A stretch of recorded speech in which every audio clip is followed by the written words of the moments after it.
Baik, Assalamualaikum warahmatullahi wabarakatuh. Halo semuanya, perkenalkan nama saya Nur Amanah dengan NIM 220377, mahasiswa Prodi Ilmu Hukum Universitas Primagraha.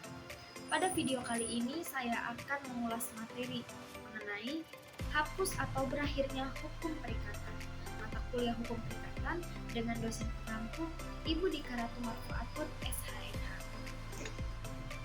Menurut R. Sugesti, suatu perikatan adalah suatu perhubungan hukum antara dua orang atau dua pihak berdasarkan yang mana pihak yang satu berhak menuntut suatu hal dari pihak yang lain, dan pihak yang lain berkewajiban untuk memenuhi tuntutan itu. Berakhirnya perjanjian itu diatur di dalam bab 3 buku KUH Perdata pasal 1341 yang menyebutkan beberapa cara hapusnya suatu perikatan, yaitu ada 10, antara lain yaitu karena pembayaran pada pasal 1382 sampai 1403 KUH Perdata, yaitu pelunasan utang, misalnya uang, jasa, barang, atau tindakan pemenuhan prestasi oleh debitur kepada kreditur. Selanjutnya yaitu penawaran pembayaran tunai diikuti dengan penyimpanan atau konsinyasi pada pasal 1404 sampai 1412, yaitu konsinyasi adalah suatu cara hapusnya perikatan di mana debitur hendak membayar utangnya, namun pembayaran ini ditolak oleh kreditur. Maka kreditur bisa menitipkan pembayarannya melalui kepanitraan pengadilan negeri setempat.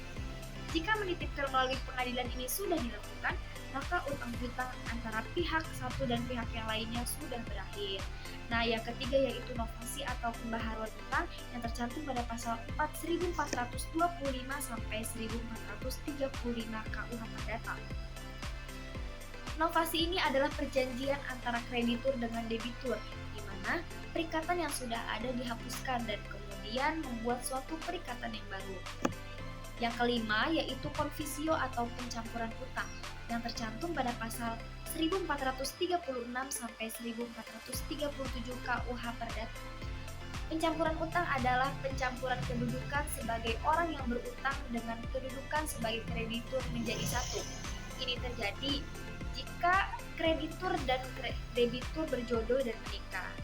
Selanjutnya, yang keenam yaitu pembebasan utang.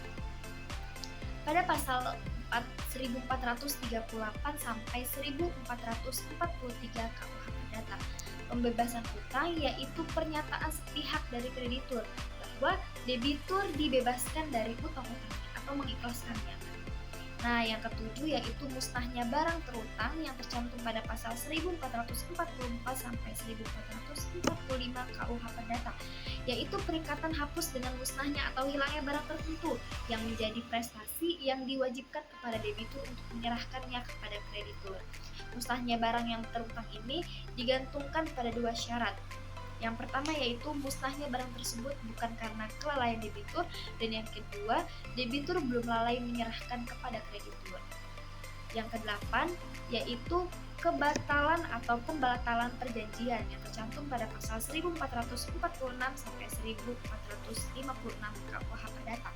Yang dimaksud ini adalah batalnya demi hukum. Misalnya, suatu perjanjian yang dibuat oleh seseorang yang belum dewasa atau belum cakap hukum.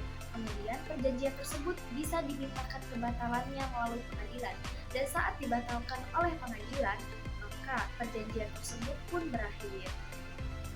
Yang kesembilan yaitu berlakunya syarat batal pada pasal 1265 KUH Perdata.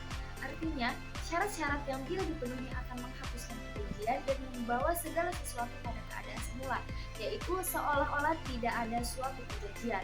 Misalnya, perjanjian yang dibuat bertentangan dengan undang-undang, kesusilaan, atau ketertiban umum, tercantum pada pasal 1337, yaitu batalnya karena hukum. Dan yang terakhir yaitu lewatnya waktu atau daluarsa yang tercantum pada pasal 1946 sampai 1993 bab 7 buku 4 KUH Perdata. Menurut pasal 1946 KUH Perdata, daluarsa adalah suatu alat untuk memperoleh sesuatu atau untuk dibebaskannya dari suatu perikatan dengan lewatnya suatu waktu tertentu dan atas syarat-syarat yang ditentukan oleh undang-undang. Terima kasih. Wassalamualaikum warahmatullahi wabarakatuh.